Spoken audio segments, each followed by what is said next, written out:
Hello, everybody, and welcome to the newest episode of the Theater Enthusiast podcast. I am just delighted. I don't even know if I told him that I am so delighted that he's here.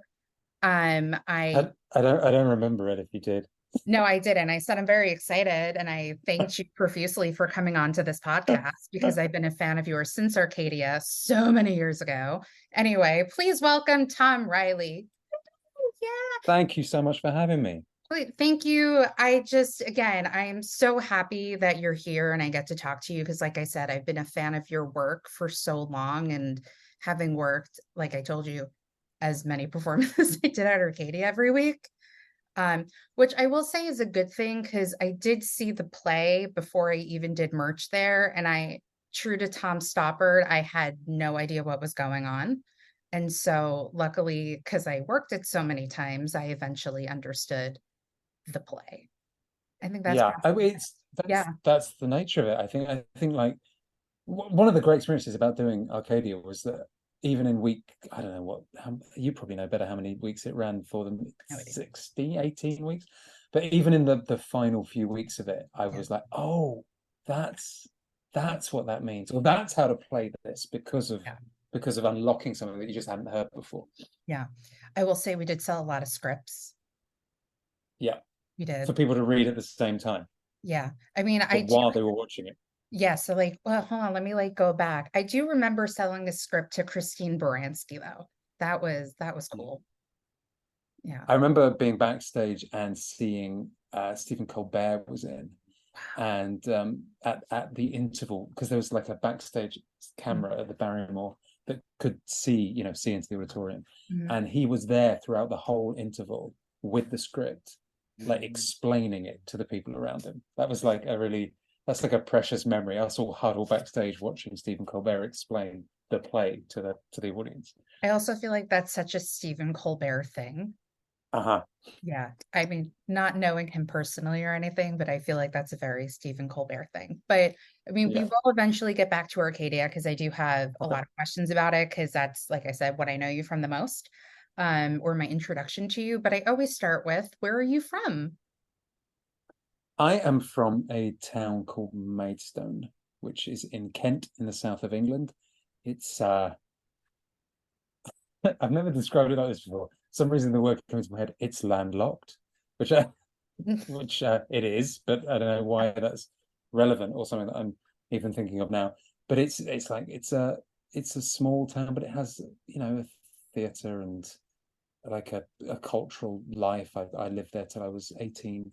Mhm. Worked in restaurants and cafes and telemarketing there, and then went to university in Birmingham and then LAMDA. Yeah. So growing up, you did theater, correct? Do you want to talk a little bit about what got you into wanting to perform and all that stuff? It's funny because this is one of those stories that I feel like I've told various versions of over the years in different ways that it's become like apocryphal. I'm not even sure how true it is. That I just feel like I recited a memory early on in the interview that was a memory that might have been told to me by my parents, and now it's become Like the folklore. beginning of my love of theatre. Yeah, it's folklore. Yeah. My childhood is legend. Um, no, my mum will recount that I went to see a kind of puppet show. There was a long running TV show in the UK that was doing a puppet version of the show on stage that toured to Maidstone. And I went and sort of at the age of 4 or 5 said to my mum, I want to be up there with them. But I don't know if that's true or whether I was just being precocious one day and I was like, I want to be there. And it's become the story, my origin story. Yeah, your origin story. Maybe that will be like your Zack Snyder superhero movie. Maybe, Yeah. Okay, and we bring maybe. that up because of my Snyder fandom of my calendar hanging up that we talked about before we started recording. So, let me see. I wrote down your first show was at the age of 12, called The Winslow Boy or something. Yeah. Yeah. Yes, that wasn't professional. That Hmm. was like Your an first like amateur dramatics theater company. experience. Yeah, that was like me with a bunch of adults, Yeah. everyone playing the actual age they were, Uh-huh. rather than being at school where, you get to play grandpa and someone else your age gets to play your granddaughter or whatever. It's this was me and a bunch of, amateur dramatic enthusiasts in Maidstone doing a Terence Rattigan play about this young boy, the Winslow boy, and that was me. So you went to University of Birmingham. Mhm. You studied, again, this website is so in depth that I told you. Brilliant. So you It's studied fantastic. English, literature, and drama. So what made you decide that you want to study that? Um, that's a good question. I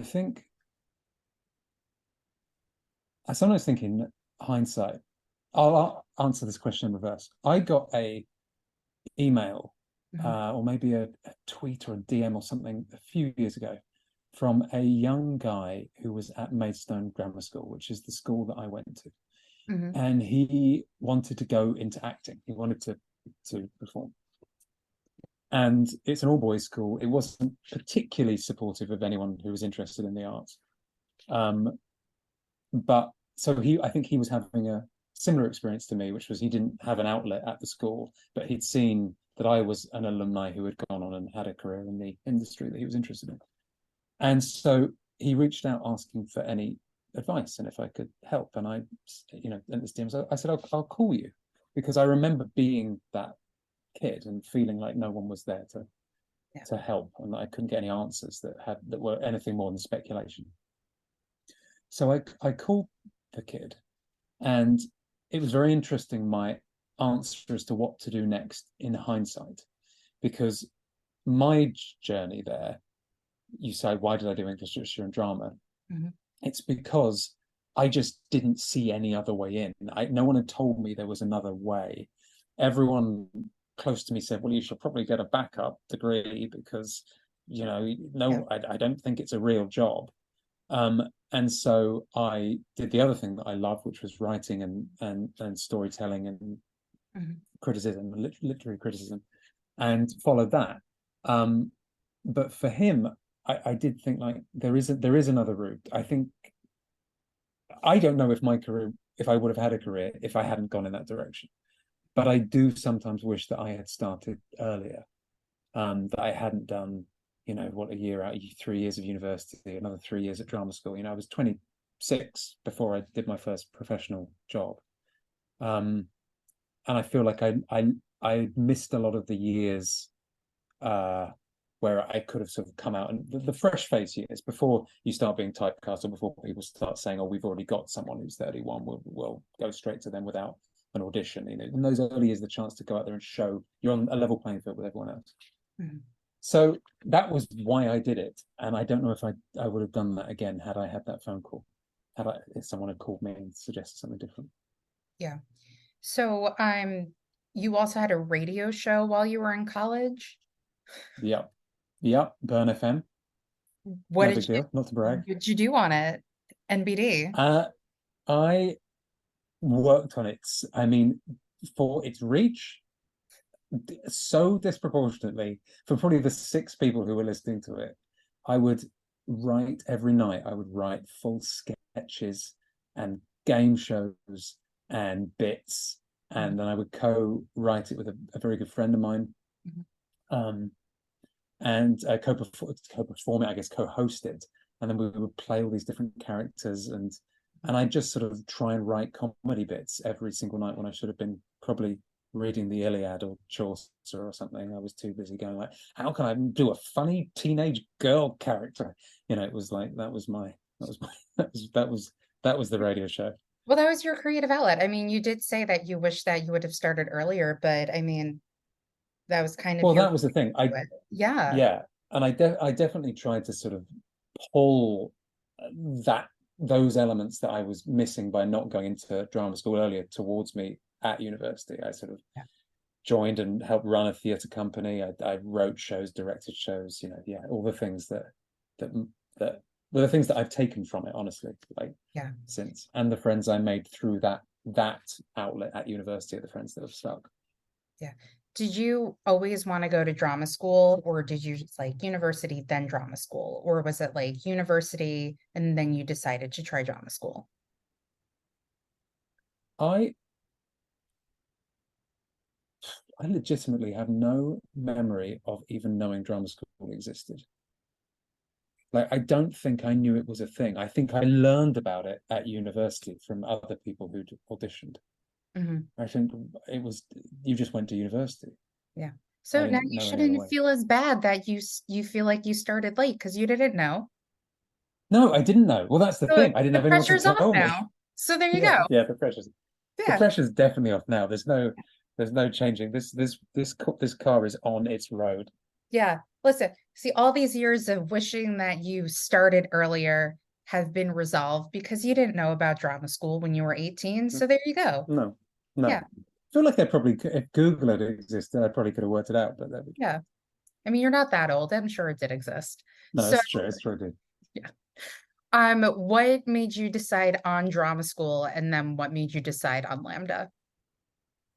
Um, Again, it was coming to the end of my degree and realizing that the parts of it that had sung to me and the parts of it that had made me feel Mhm. um, like I was moving in a direction that like didn't feel like the grind. I remember a lot of people around me applying, going to job fairs, and just sort of spoke to one guy who was, surrendering himself to a job at a place that had a great retirement policy. And this being like a 22-year-old being like, yeah, but they've got a good retirement plan. I was like, that's just, I I just couldn't get there when I was still finding a way to sort of express myself, I guess, and express what I cared about through this other medium.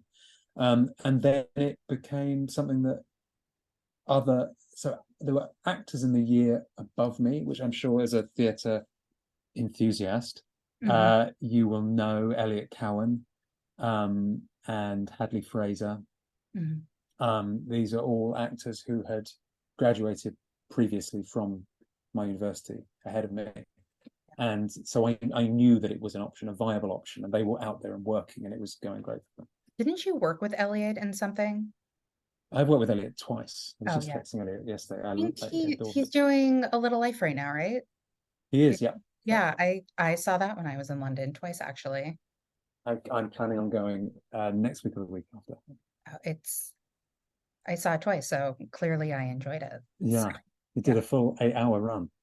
I did. It's funny. I saw it and I was like, I don't know if I could sit through this again, but I'd be curious about it. And then I had my Saturday afternoon free. And then I was like, I'm going to see if I can get another ticket to see it. Because I also was staying like 2 minutes away from the theater and I got a Mm, much better seat because I'm not the tallest person in the world.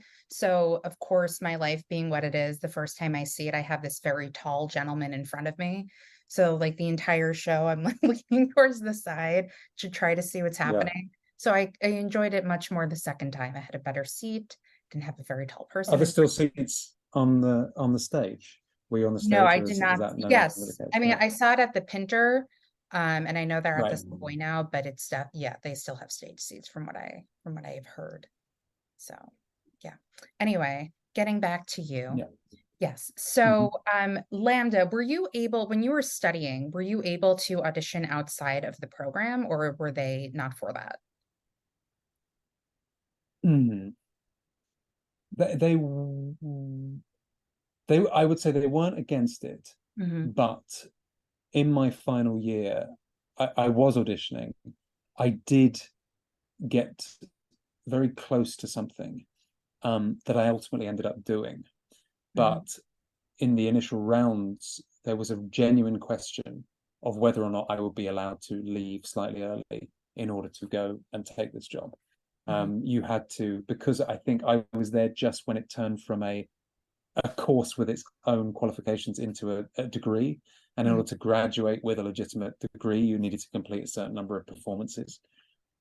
And so the question was whether or not this play that I then went on to do would become one of those performances, could be folded in. There was a question of that.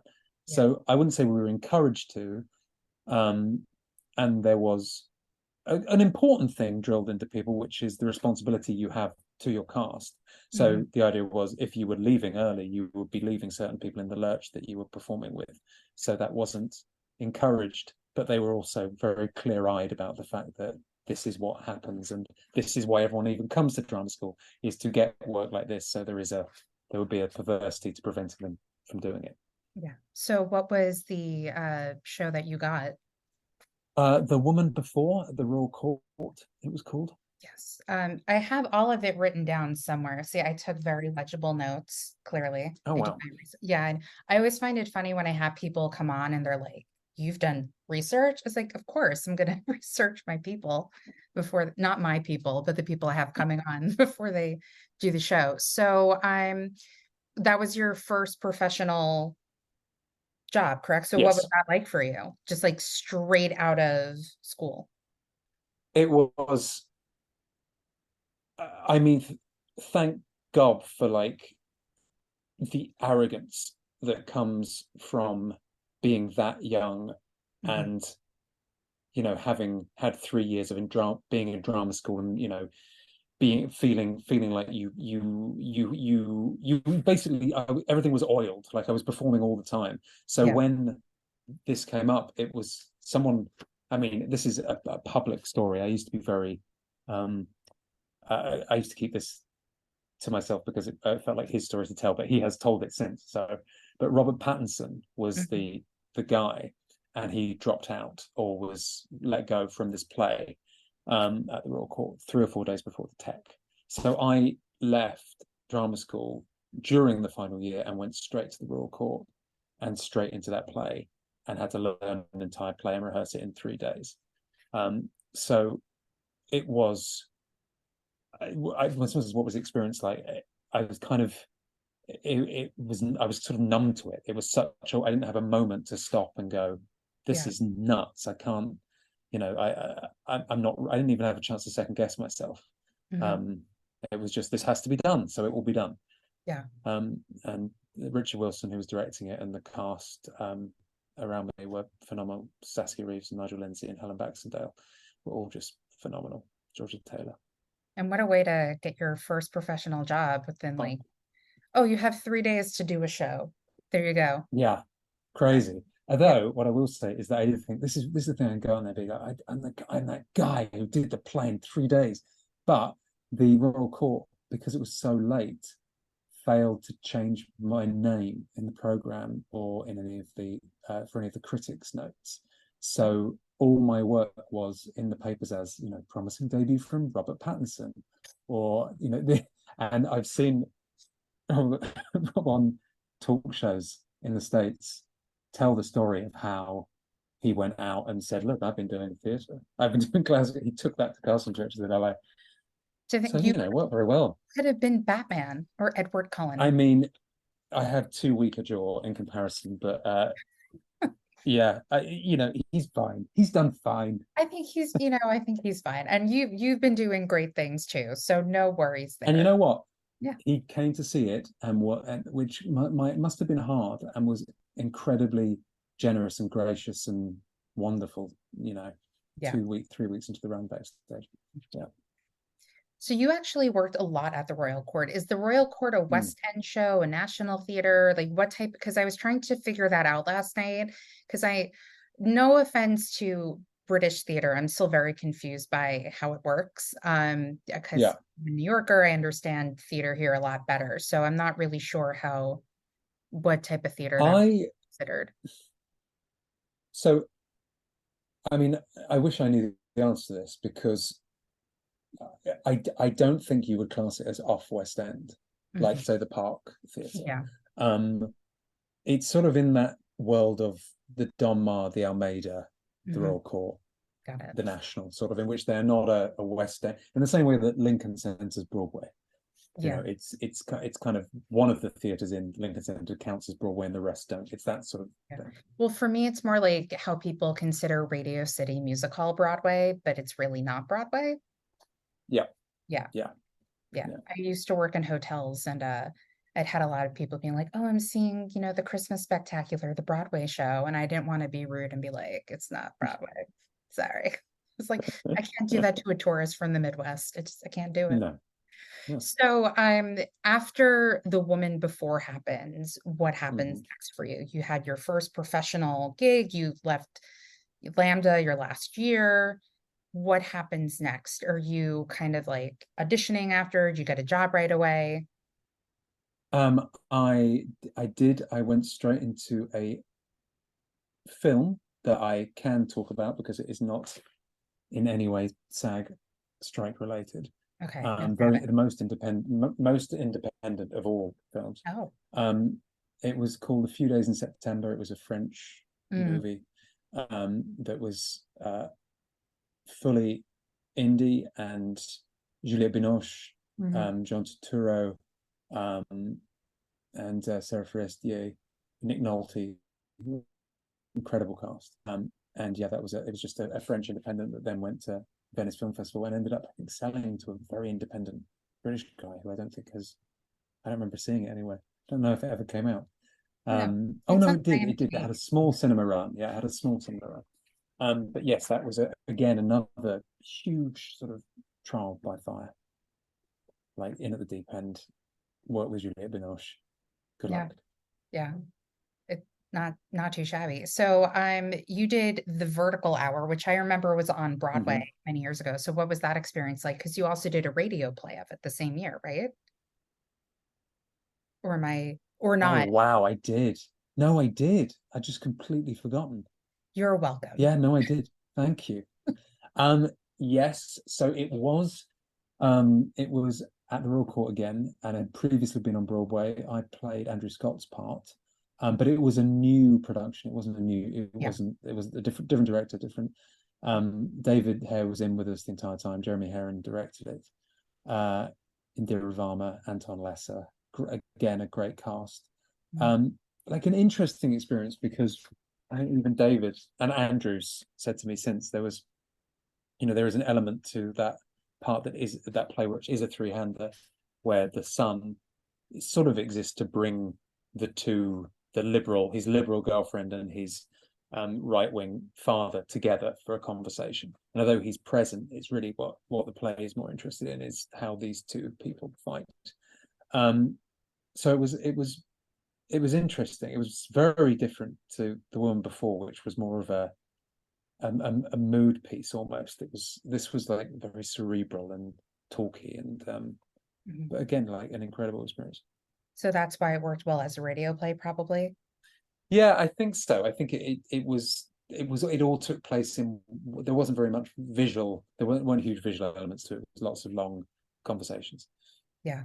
So what is it like doing a play on stage and then translating it to a radio play? It's pretty much like an audiobook, I Well, guess. if I could remember doing the play or doing the radio play, um, So I'm just I gonna like mean, sit here while you remember, try to like bring it up in your your memory. well, it's funny because I can like see the booth in my head, and it's very, very similar, except I would say that you always, when you're in theatre anyway, even in a theatre that is relatively compact, like the Royal Court downstairs, is that there is an element of bringing up the performance for the back of the house.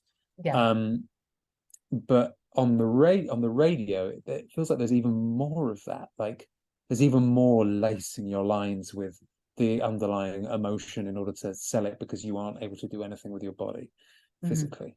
Yeah. Um, as I can't remember it, if you listen it back, that may explain why I'm so hammy in it. I don't know. Maybe. Yeah. I mean, again, this tom-riley.com, which you have no affiliation with, is very shout out to them, very thorough with all A of your huge writing. shout out to them, by the way. I may have no affiliation, but like Yeah.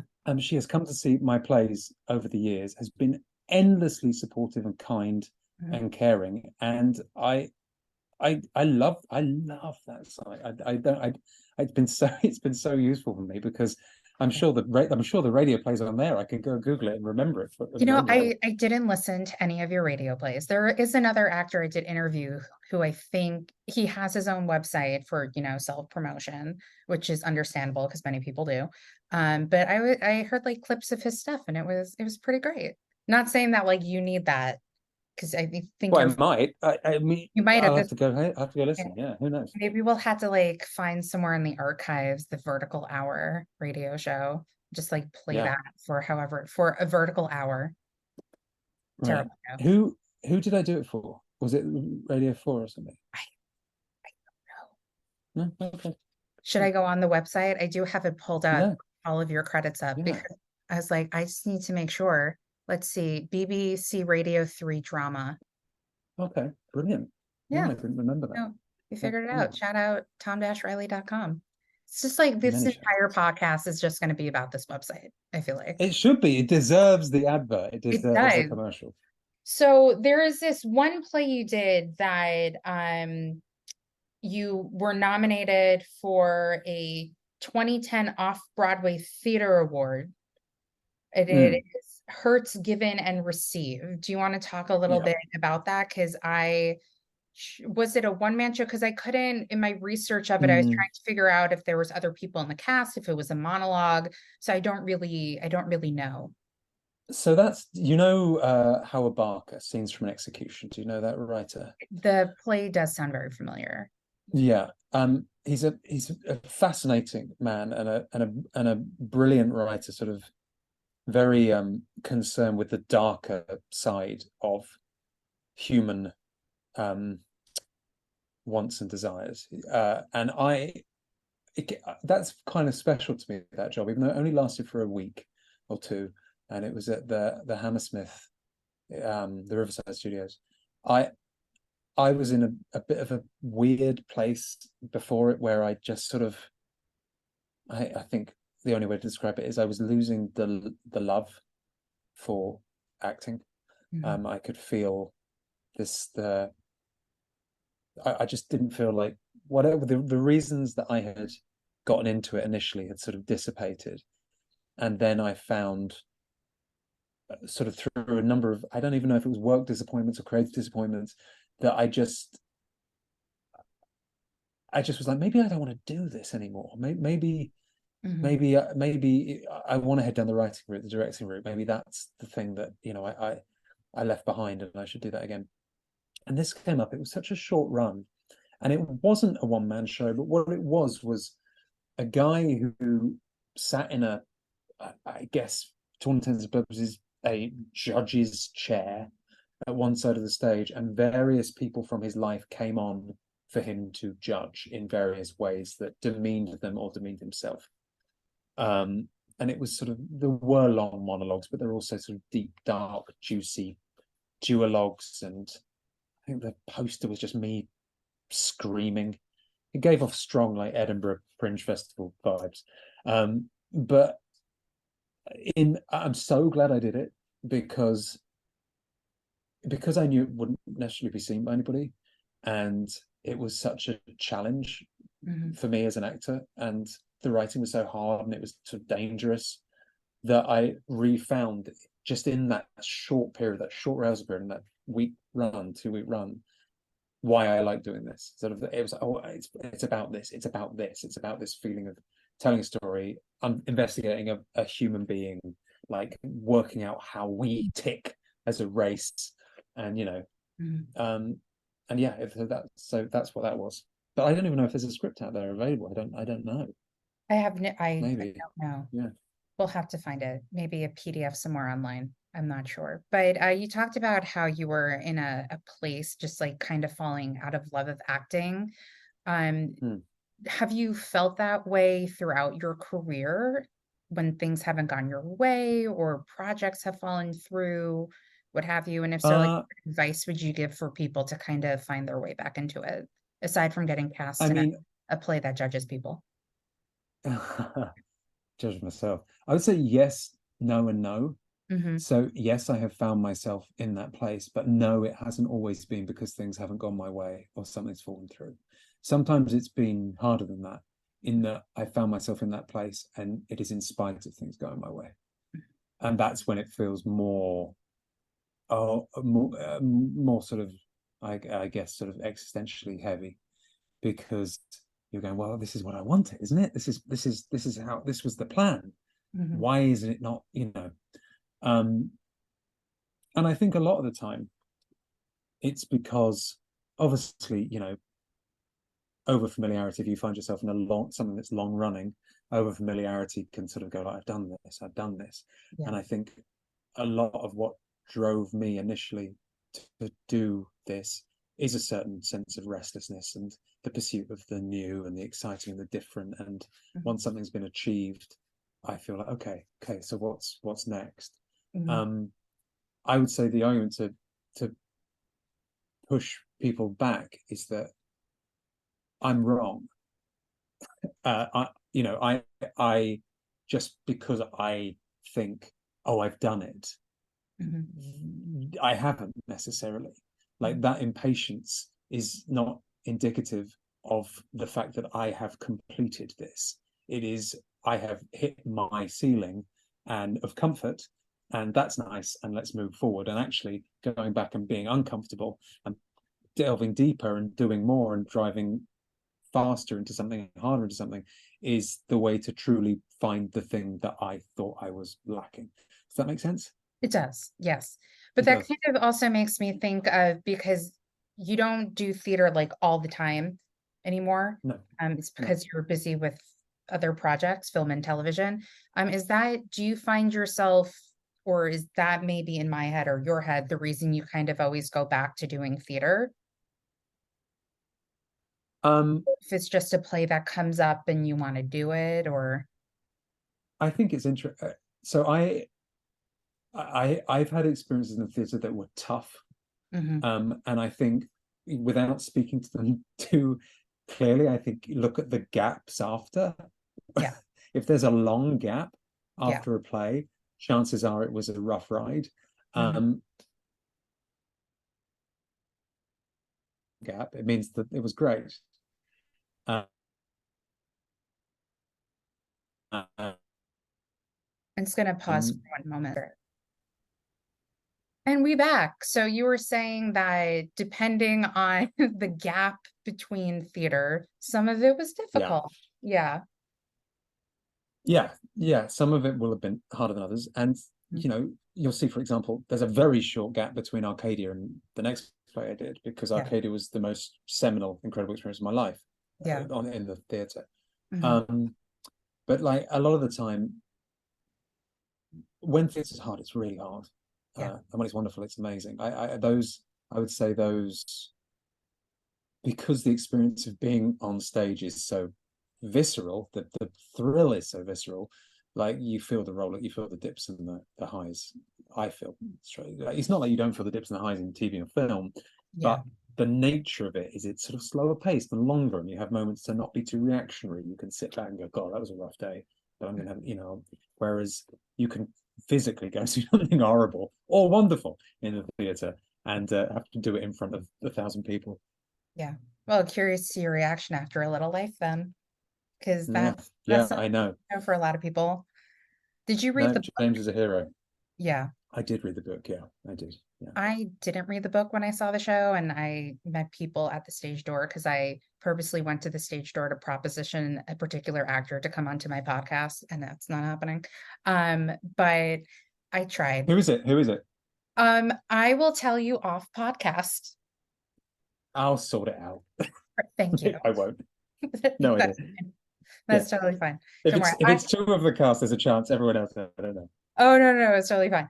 But I was talking to these girls and they're like, "Oh my God, the book." So I feel like if I read the book, my reaction would have been a lot different. But I did buy the book in preparation for if the show ever does come to New York, which I feel like it will at some point. I feel like it will. Yeah, Yeah. it will. I mean, it's Don't set in know. New York. I lived on Lisbon Street Oh all wow. last year. Oh, look at you, Yeah, super fancy. which is where the book and play is set. Yeah. Well, moving on from A Little Life, let's talk about Arcadia. How did that come into your life? Your Okay. Broadway debut. Auditioning. It was a uh, they could have, I guess, three Brits in it. Hmm. Um, it wasn't the same production as the one that had just been in the West End, although I think it was sold as such. Mm, Sort of, okay. it was like it was a transfer, but it was completely different cast, different staging. Everything was Was it the different same music. director? Um, Same director. That Interesting. was what was Okay. interesting. It was like he took David Laveau, took another crack at it in New York. But three of the cast for the equity, American equity swap deal that they Yeah. had, were allowed to be from the UK. So in the case of Arcadia, it was myself, Leah Williams, and Belle Powley. Hmm. Um, and yeah, I just read for it and then read for it again, and then it's what that's so funny. But there are a few jobs in your life that I remember where I was when I got the phone call, and Arcadia was one of them. It was like I knew that this was going to be something very special. I loved the play so much. I loved the part so much. Yeah. Um, and yeah, so it was touch and go because the visa, for all three of us, took forever. They started rehearsals without us. Oh, goodness. We were in London, and I think for whatever reason, maybe rehearsal started over Labor Day or an American holiday that wasn't a UK holiday. So no one had factored that in, but the US Embassy had, and they had all our passports, and they wouldn't release them with the visa. And I think God, he ended up with someone to meet someone from the embassy in a bush in the something and get the passports in order. And then we had to be raced from the bush to the airport. It was yeah, mad. That's funny. So you played Septimus Hodge, and you also got to I did. perform the original Septimus Hodge. I did. Yeah. Now, I have a Yes. very terrible joke, so please indulge me. Because, like I told you, I Okay. worked there so many performances a week. And I feel like Yep. at every talk back or every interview, I always heard Billy Crudup say, when I was Septimus. So, did you guys have a drinking game every time he mentioned how he was originally Septimus Hodge or some sort of something? That's my bad joke. Thank you for indulging me. It's um we didn't. It's so funny. I don't remember him Sure. saying that in the talkbacks. Oh no, Was I? I don't know, but I feel like every time there was like a talk back or an interview, he's like, "Oh, well, when I played Septimus in the original production." While he was talking about Arcadia? Yeah. Oh, that's so funny because my memory of that is the opposite, Well, I'm not which is saying it's that a bad thing at all. I mean, I just thought it was very no, funny. no, no. It's That I I, just think it's interesting because it's complete. He could have 100% done that, like well within his rights, because that's a very unique, and by the way, a thematically consistent like thing to Arcadia to yeah, discuss. yeah. But for me, like he was so wonderfully. I think I don't know how I would do have original part that Mhm, won me a Tony, and then I go back to the same play mhm, 20 years later mhm. and have a younger actor playing that part. He did not at any point he unless I went to him, he wouldn't give me thoughts, Mhm. notes, suggestions. All he did was just sort of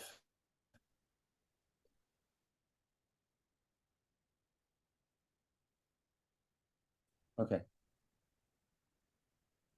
All he did was what?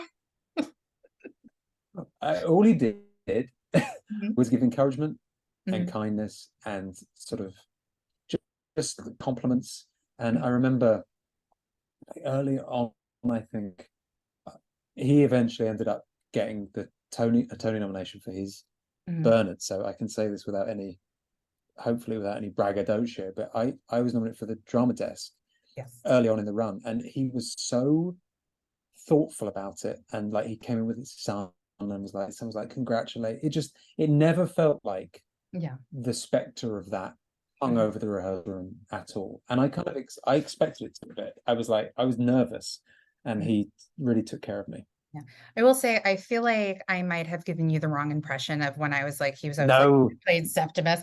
It was just like, oh yeah, I was in the original production. I played Septimus. So it wasn't like yeah, I no, played it better. I know. I didn't think. I honestly, I understand. I didn't think you were Okay. saying that at all. But it just gave me a chance to basically talk about how wonderful Billy is. So Yeah. I mean, to me, he will always be Russell Hammond. So yeah, yeah, almost true. famous. Oh, wait, shit. Sorry. Didn't mean to mention a show or a movie that that person was in. Bleep it. Bloop. It's bleeped.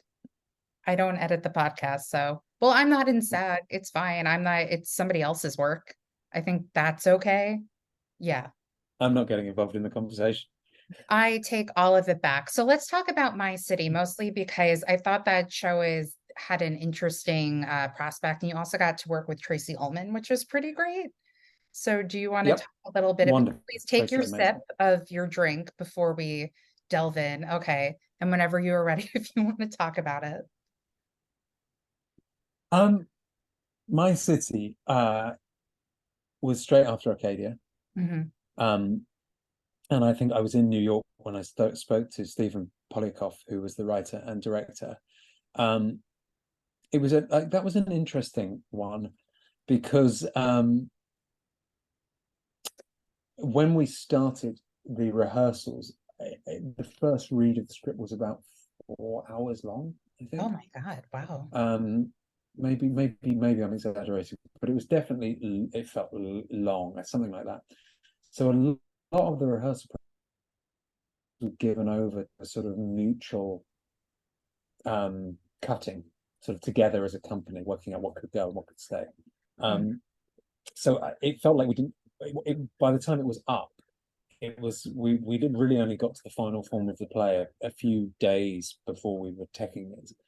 Um, but it was a really it's sort of it was a strange play, um, and there was a lot of faith in on behalf of the actors, obviously getting involved in it early on, Yeah. and Stephen has a very specific way of performing, of having his lines performed.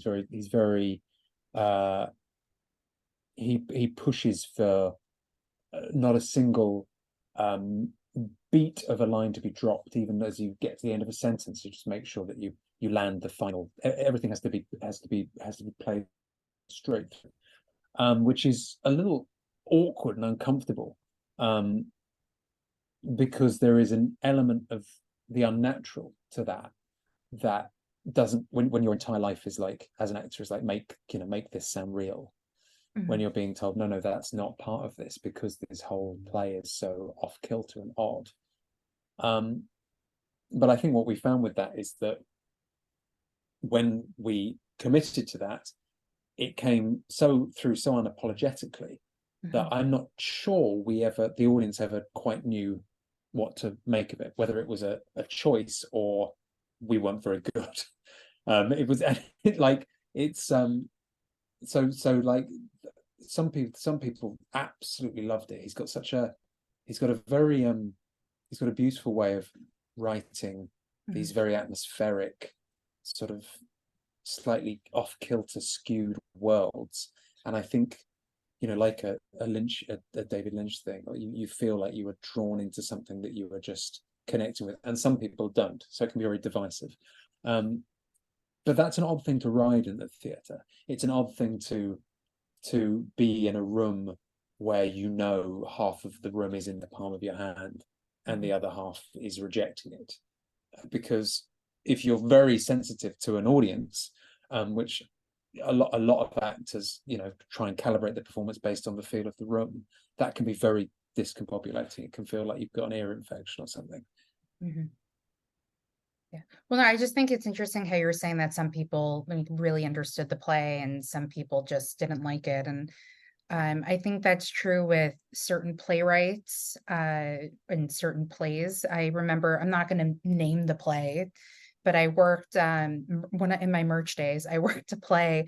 And the playwright is very like some people like him or you don't like him. And I remember seeing a known actor leaving the play and just like turning to the person being like, I did not like that show at all. And I saw the play and I just didn't get it, but doesn't mean that I wouldn't like it or not, but just wasn't for me. Yeah, So, but I think that's mostly with everything. Like there's going to be things in the world that people like and some people don't like. And I mean, there's true. musicals I don't like and people judge me for it. And I say, good for you. I like the musical once you don't. So we move on with our lives. So, Yeah, I mean, I hear you, and I think the one thread for me is, even if I don't like something, if it is committed, it comes from a place of like authorial clarity, yeah. then I'm like down for it. Like the time that I have found myself like rising out of my seat because Mhm. I can't help myself have Yeah. been of things like, I don't know, Slave Play, or Mr. Burns. Anne Washburn's played Mr. Burns, if you know that. Like Yeah, just I've things heard. that are so Mhm. like sort of they just come from a place where you believe that everyone is operating on their own wavelength and they're letting you watch it. Yeah. No one's like throwing water on their vision at any point on from concept to stage. That's when I'm just like down for something. Yeah. But some people get very turned off by that. Yeah, I mean, I really liked Slave Play, so I completely understand. Although, like, I'm still waiting for like a soul-wrenching, like, feel it in my soul play. I mean, I will say I did see Prima Facie recently, and that just like, Mm-hmm. I don't know if you saw it when I was in London, but I just, I didn't know. I didn't. oh, But it was exquisite. I didn't want yeah, to talk to anybody after the show. I just wanted to be like alone with my emotions. And I almost cried. I just like felt it peaking, and I was walking home and I was like, I can't talk to anybody. I just need to be alone in my room with the TV off. yeah. Not She's doing. very good. Oh, there's a reason she has won all of the awards for this play. I mean, it's Yeah, yeah. to do what she did for like 90 minutes, and it's not an easy play to do at all. And it's 8 times a week. And you always kind of wonder, and it's getting back to A Little Life too, not to like keep bringing that play up. Apparently, this podcast is about A Little Life and your website that you have no affiliation with at all. Um, it's always interesting to kind of think of, and you probably had this too with certain performances that you did that you're doing. Can I just say, can I just say I the no affiliation thing. I would happily. Like that is not that's not me denying it. It happens to not be Yeah. me, even though it's so exhaustively Yeah. good. But like if I'm not I'm not saying no affiliation. I'm so happy it exists. Yeah, no, we've mentioned that many times. I just don't want Yeah. people to be like, or how you said, oh, people assume that it's me running this Yeah, thing. someone did accuse me of aggressive self-promotion. That's Well, you know what? You got to put yourself out there somehow. I attempt to do that with this podcast, and I only have an Instagram for it. So there we are. I get it. And now I lost my train of thought of what we were talking about. Oh, we were yes. talking about A Little Life again, I think. Yeah, A Little Life. Yeah, my favorite show. Actually, the best thing I saw in London, I will say, was the fuck, what was it? The Benjamin Button musical. There's a The Benjamin Button musical. Yes, I don't know if it's still running, but it's The Curious Case of Benjamin Button at the Southwark Elephant. Oh, it's Okay, incredible. Yeah, check it out if all it's right. playing. Jamie Yeah. Parker's in it. Oh, great, Yeah, great. yeah. Anyway, so just seeing actors perform in such like in a show like that, or roles like that for so long, and then they like exit the stage door there and they're all like so fine and like doopy doopy happy, like thank you for coming. I just think it's very interesting how they can like shed all of that after doing it for that long. Hopefully that makes sense Yeah, because me we too. went on like so many different ADD moments in that 2-second conversation we had about it. Have you had any experiences like that where it's just like very intense and you kind of just like leave it at the door, or do you carry it with you, whether it be film, TV, or theater? If it is film and TV, you don't have to mention what it is. We shouldn't. I yeah, yes, but more, I feel the physical exhaustion more than the emotional exhaustion. I'm pretty good at turning off Yeah, the emotion. Um, but that's why, let's talk about James Norton in A Little Life. Is sure. there like that sort of marathon performance Yeah, of sort of 4 hours that is not just emotionally exhausting, but it is physically exhausting. To be on the stage is physically exhausting. Even doing Lunasa, where I get to like dancing Lunasa, where I get to literally dance on and dance off a few times an act. And even that is so exhausting. And I literally played a character in that carries no emotion with him. Everything bounces off him like Teflon. mm, So and that's tiring. So yes, I have felt the physical exhaustion, but the emotional exhaustion on top of that, I'm pretty good at sort of cutting off at the pass. yeah. Well, let's talk about a totally different play before we get to Dancing in Lunessa, Dry Powder. Okay. I actually heard Yes. about this play because they did it. I'm a huge fan of The Office, The American Office, I Yep. should say. Krasinski played my part. Yes. Yeah, John Krasinski. And then Yeah. Claire Danes was also in that one, Yep. and Hank Azaria, but it was at the public, which means I wasn't going to get a ticket. And if I could, it was probably going to be very expensive. but I didn't even realize that it started in the UK and you worked with Haley Atwell. I hopefully, yes, saying it correctly. So how did that play come to you? Because it's, you were doing other things for many years before you did this play. Yeah, dry powder. I think New York was first. I Oh, was think. it I think first? it was before. I think But so. you know what? Yeah, I think you're right. Thinking maybe, yes, it was because that was 2016. So I take yeah. that all We did it back. in 2018. I take it all Yeah. back. You were right. I'm wrong. Podcast over. Thanks for coming on first. Um. Yeah. No. It was. That came about. That was just. I just got a call asking if I'd be interested to do it, um.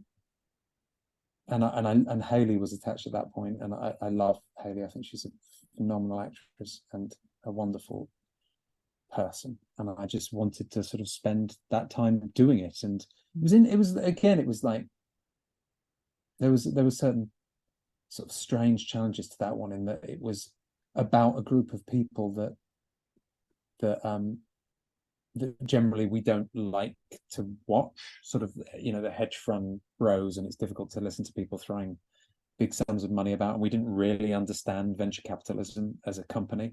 We had Mhm. to have um, we had to have hedge fund managers come to into the play and into the rehearsal room, and I thought it was kind of interesting that it's so fascinating when you are doing a play and you ask someone to come in who has the career in real life that you are portraying on stage, Mhm. because they don't really understand what their job in the room is. And depending on their level of confidence, they will either get involved in telling you how to do the play, or they will fold and will go, oh no, I'm sure whatever you do is fine.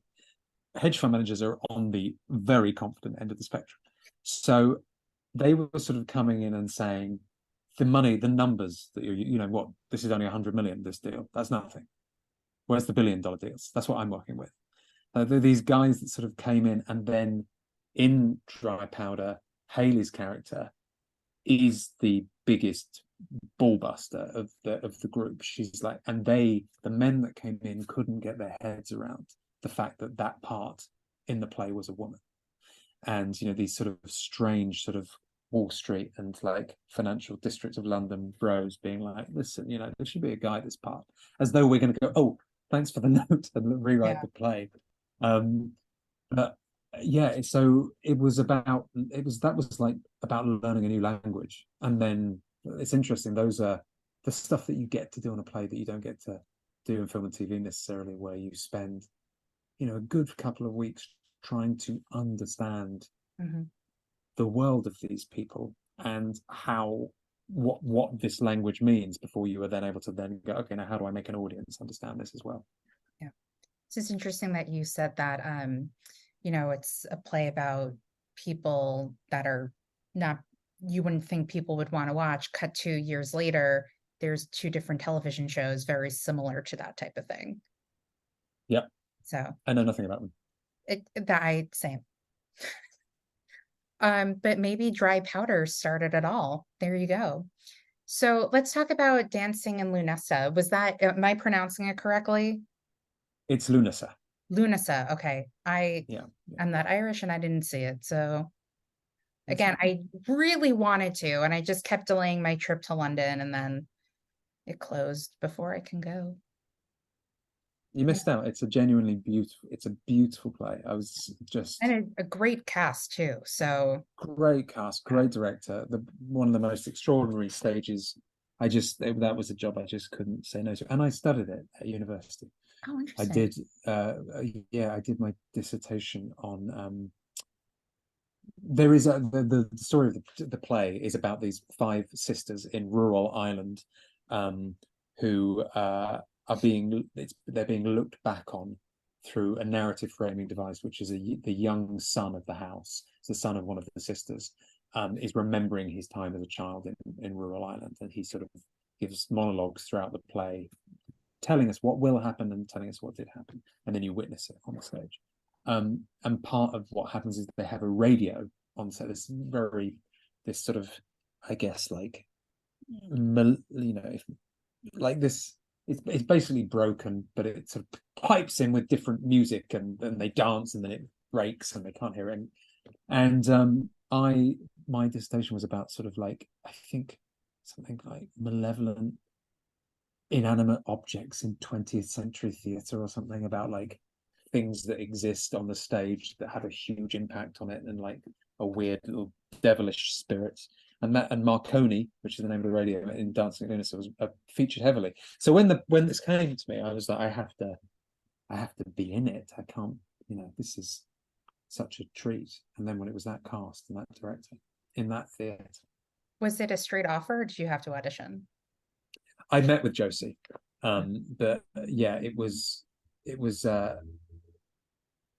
just so like, I was like, just tell me what to do, how to do this, tell me how to do this, please. I'll do this, please.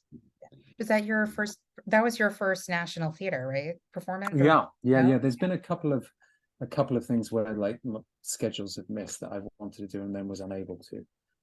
But yeah, it was my first time there. It's an incredible place to work. They're so Mhm. like, they're just so, it's just such a sort of generous, inclusive, Yeah.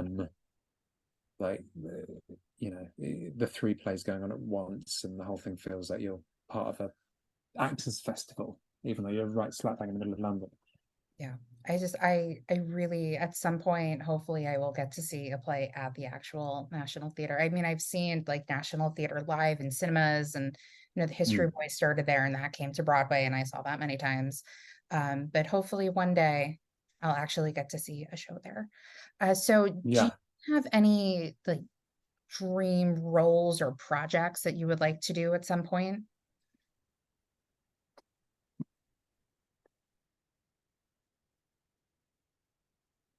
I used to like answer this question with very obvious. Hmm. Sorry, the place are kind of to take me away for bad answers to this question previously. Um, if you can hear that siren, if you can't hear that siren, that's a No, really I weird thing to can. say. Okay, No, it's okay. okay, I live, like I told you, 8th and Street. So there's always sirens at some point, and when we yeah. started, there was drilling, so it's all good. No, so I would always sort of say that the stock. I I've never done Shakespeare in any real way. I've never been in a full. I've done readings and workshops and little, but I've never been, and I love it. Like I love Shakespeare. That's sort of the real hangover of my English degree. Um, and so I've always given that sort of pat answer of like Hamlet, or but the truth is just Shakespeare. I Mhm. just would love to, you know, try my hand at some Shakespeare. Well, what's his face? Kenneth Branagh is doing King Lear in the West Yes, End. he is. He's self-directing. Yeah, which they're bringing to New York next fall. Don't know if it's the same cast, but Where's it going to be? it's going to be at the Shed. At the shed. Yes, Yeah. I don't know if you've heard of it. It's a new theater. Mm-hmm. Yeah. So if he's not bringing the same cast, just try and like weasel your way in. That way you're doing Shakespeare and you're back in New York. There you go. Nice. Yeah. Done. Gonna manifest this for you. That's also what this podcast is good for, is manifestation. I had somebody on last year, Great. like one of my dreams is to perform Shakespeare in the Park. And I shit you not, like a year to the day, they announced that he's like in the cast of Hamlet at Shakespeare in the Park. Nice. So you can manifest or just like manifest Shakespeare for you. Okay. There you go. So Let's do it. I did forget to ask. So you also directed a movie. Do you want to talk a little bit about the movie you directed and how you came about directing it and what made you decide to direct a movie? Uh, I mean, I've always wanted to direct a movie. I am in the process of setting up a feature currently, to direct. Um, it was a short written by a very, very close friend of mine that was always planned to be set in the UK, and then I found I had this time and an interested producing party in the States, And so we did it there in a week in between Dry Powder and another project. I sort of flew out on the Monday and recce Monday, Tuesday, Wednesday, and shot it Thursday, Friday, and flew home on the Saturday and started the next thing on the Monday. It's one of those things where the parameters made it happen rather than prevent it. If I had a longer time, it might have just got pushed to one side, or because it was like, oh, we've got it, we've got the money, go, go, go, go, go. So it was Yeah. this mad flurry. It was just an incredible learning experience. It's sort of, I don't know if it's the film I envisioned when I landed in Pomona, California on that Monday, but I'm definitely proud of how I rolled with the punches to produce the film it is. Yeah. Well, it's called The Toll Road for those Yeah, listening, because we didn't yeah, mention the title and now we did. it Would you is. Yeah. would you ever wanted to do that's not English coming out of my mouth. Would you want to direct theater? I would say, like, I don't think I'd be very good at it. Hmm. Um, and I say that as someone who's been lucky enough to work with great theatre directors. And, you know, Josie Rourke, who directed Dancing at Lughnasa, I'd have moments in the rehearsal room of witnessing how she had addressed an issue in the play, or an issue that an actor had, or a blocking issue, or a staging issue, with such sort of considered articulacy, that I feel I would sort of look at it in awe and be like, I don't know if I could handle that. I feel like I understand the series of images and the ability to put together a story from a filmic perspective Hmm. better than I do the responsibility of here's an entire world, start to finish, that takes place in front of you. Handle it. My experience of directing at university and after plays was one where I get too into the weeds, and I get sort of hung up on a line being said in a way that didn't chime with my ear Hmm. quite right, and so therefore that would knock the rest of the scene on its head in my head, which of course isn't the case. Like, that's not what's happening. And the bigger picture needs to be stepped back from, which is something that's easier to do when you're in an edit suite in the dark than it is when you're sat in front of actors looking for help. Um, so I don't think, what I'm saying is, I don't think I would wish myself as a director onto theatre actors. Got it. What would you say, you did mention Slave Play and the Mr. Burns play, but do you have any like top Mm. going theater experiences? I mean, it would be for me Mr. Burns at the Almeida, um, which interestingly is a story about storytelling. I think that's where I'm, like, where I find myself most connected, or someone, telling a, articulating in a way that feels emotional and earned and powerful why stories are so important. Hmm. Um, and Slave Play is the same in a way. It's about people telling their own story of who they are and who they want, how they want to be seen, the lies we tell about ourselves. That I just find that stuff psychologically fascinating. So yeah, probably Mr. Burns takes the prize. And then A Little Life. I'm just joking. Yeah. Although I will say, like, Justine Mitchell, the incredible Justine Mitchell, Hmm. who is in Dancing at Lughnasa, Hmm. I was talking to Justine and said, we were mentioning Mr. Burns. And I said, this play. And she was like, what's your favorite thing? And I said, this play, Mr. Burns. And Justine said, yeah, I was in that. No memory of it. No memory of her being in it at all. So I said, oh my God, well, did you see the one afterwards that Elliot Cowan was in, and Washburn's second one? And Justine said, yeah, I was in that one as well. And I just realized I was just his biggest fan, but I had no idea. Yeah, that's happened to me too, where I've Not seen cool. stuff. I've been seeing Oh, shows for over 30 years. So I'm just like, oh shit, I saw this person in this show and I yeah. didn't even realize. So I totally just aged myself for how long I've been seeing shows.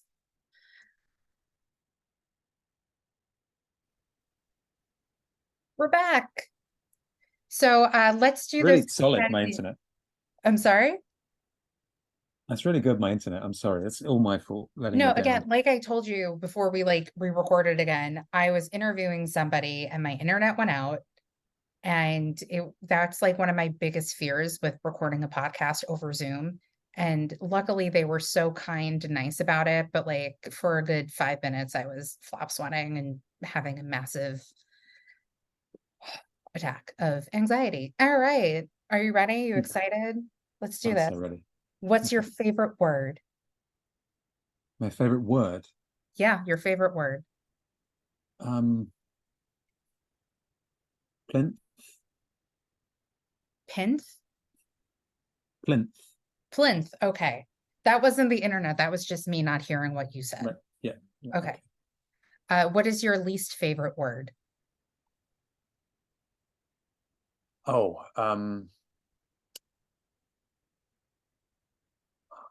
yeah, I should have prepped for this because these are the actor studio questions.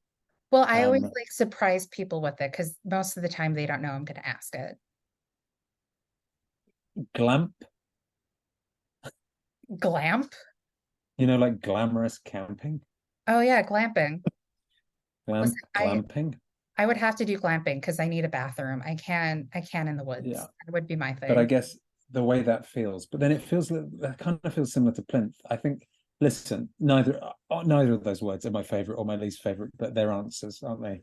Oh no. Well, we want it to be what your favorite and your least favorite is. But I don't know if I have any, so I'm just That's trying to that's please you fine. with an That's answer. fine. For in the Okay. moment, that's what your answers are. And when we run Yeah, yeah. into each other on the street in the area that we live in or will live in, and you tell me that you saw Dear England at the National, Hmm.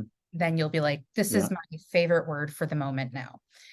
yeah, What yeah. Now, turns, excuse me, I have to get to my Shakespeare rehearsals. yes, excuse me, I'm doing King Lear at the Shed now with Sir Kenneth Branagh. Yeah, Yeah. yeah. Imagine like being, I'm sorry, but I really want to manifest that for you because if you should do any Shakespeare, it should be with Kenneth Branagh. Like, I know. And listen, Edmund and Edgar are parts. yeah, I think the guy they cast is in a very popular Netflix show that we're not mentioning. Hold on, it's cast already. Why? Well, How are you? What are you the West manifesting? End production. Oh, well, that they'll transfer, when they all of them. Well, it doesn't, they got until the fall of 2024. You don't know who's coming. You also don't know Yeah, you're right. if and when A Little Life comes to New York, if they're going to have the same cast other than James Norton, Yeah, you're right. you know? Listen, You look what are. You're right. happened with Arcadia. Yeah, you're right. You're absolutely right. Yeah. So again, we're going to manifest it for you. It's going to be great. Okay. Yeah.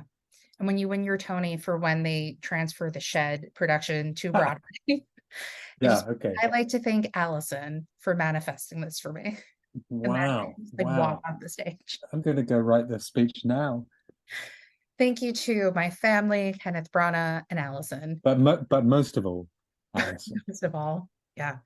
That would be hilarious. And the family I choose, Alison. yes, thank you. Just, Zoom podcast recordings. Okay. What turns you on? Um,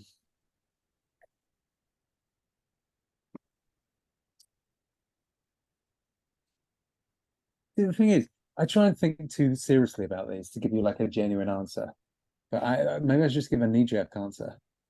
Mm, Um, yes.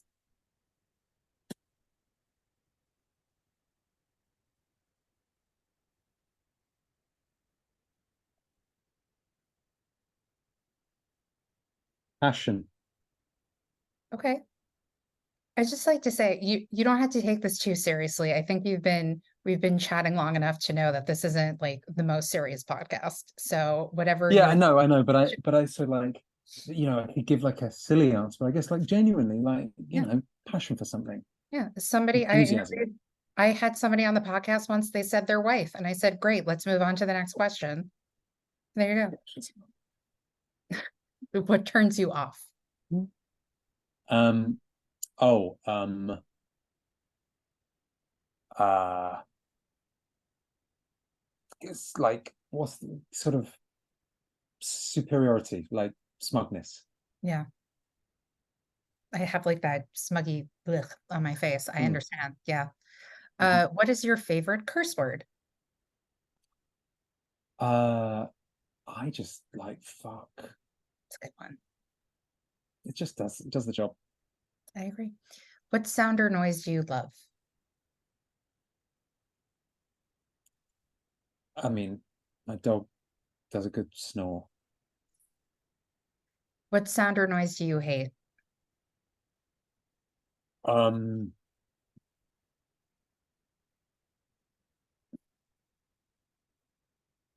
they really prep for the science studio. This is the thing. That's because they come back, they're fast. The audience goes nuts. James Lipton just like raises an eyebrow. Mm, Um, uh, I don't know. It sounded like garbage disposals. yeah. I guess now it's down a blackboard. Let's see. What profession other than yours would you like to attempt? Writer. What profession would you not like to do? Um,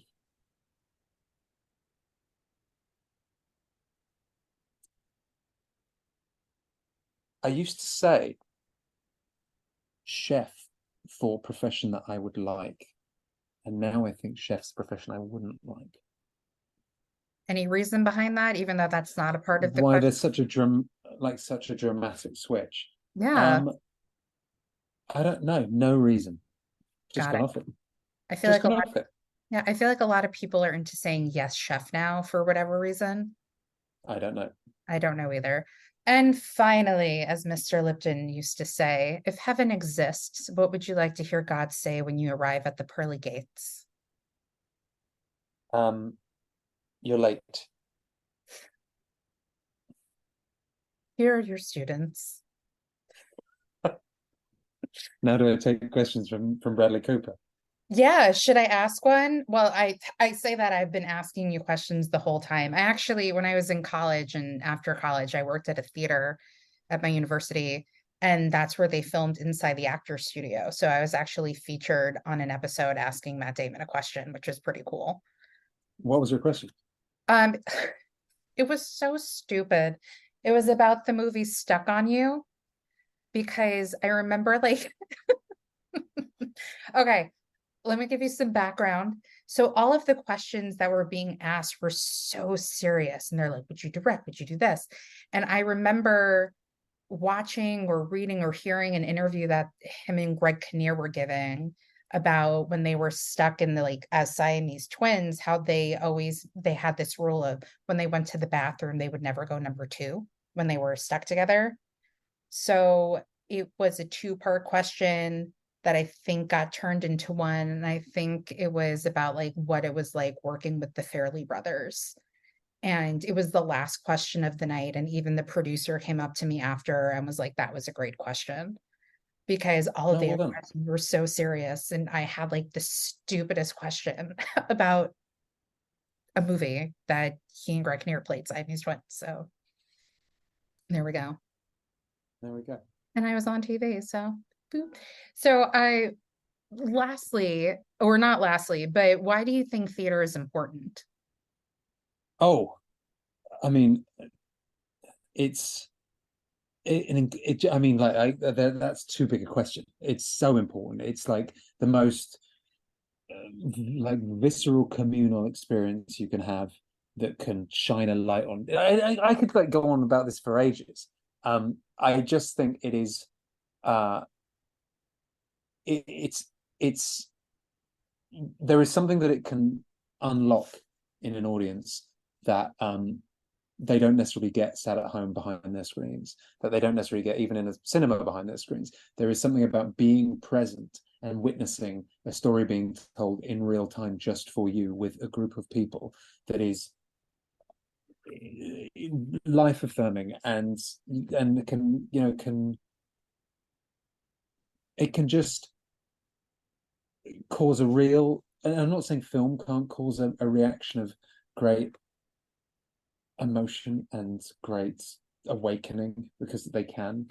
But my sister-in-law brought a guy to see Dancing at Lughnasa. He was from Philly, Mhm. but they flew to London, um, and he had Irish parents, Irish grandparents. He would go back to Northern Ireland or Donegal during the time of the play, and he was completely unable to speak after the play. And it wasn't because the play was the greatest production of that play ever, although I'm very, very proud of it. It wasn't because I'd done anything particularly special. It was because for him, he had had an experience in that room that had taken him all the way back to his childhood, all the way back to his parents, parents, and it had told him, it had given him permission to open himself up in a way that he couldn't do in his day-to-day life, in his office job. It was just, this was something that genuinely spoke to him. And I got messages the day after just thanking me for this thing that wasn't mine. He didn't need to thank me. It was the experience that he had had, that is an experience we can all have if you give yourself over to the right piece of theatre. That is potentially so pretentious, and I'm sorry, Oh but no, not at all. but it's, yeah, that's how I feel about it. I feel like there's no pretentious answer to that question because I feel like when I do remember to ask that question, everybody's answer is so different and so personal to them. And I think that's what's kind of amazing about theater. And, I do agree that there's, a lot of people have visceral experiences. I'm Jewish. So when I saw Indecent, it had a very strong impact on me as well. And that show was just stunning and very well deserved Tony win for direction and all that stuff. So I understand that part about theater. Before we end, is there anything you'd like to add? Questions, problems, concerns, life advice? No, just I've got nothing. okay. Well, thank you for coming on. You can stay after. You can stay on after I'm done recording. Thank you all for listening. Tom, thank you again so much for coming on. Again, Thank you for having me. oh, please. I am delighted, tickled, thrilled, and all of the things that you're here because I've wanted to talk to you for a long time. So I'm very excited that we got to do this. So, and Thanks. thank you all for listening. And let's manifest Tom doing some Shakespeare. Let's, Let's do it, guys. Everyone cross your fingers. yeah, fingers crossed.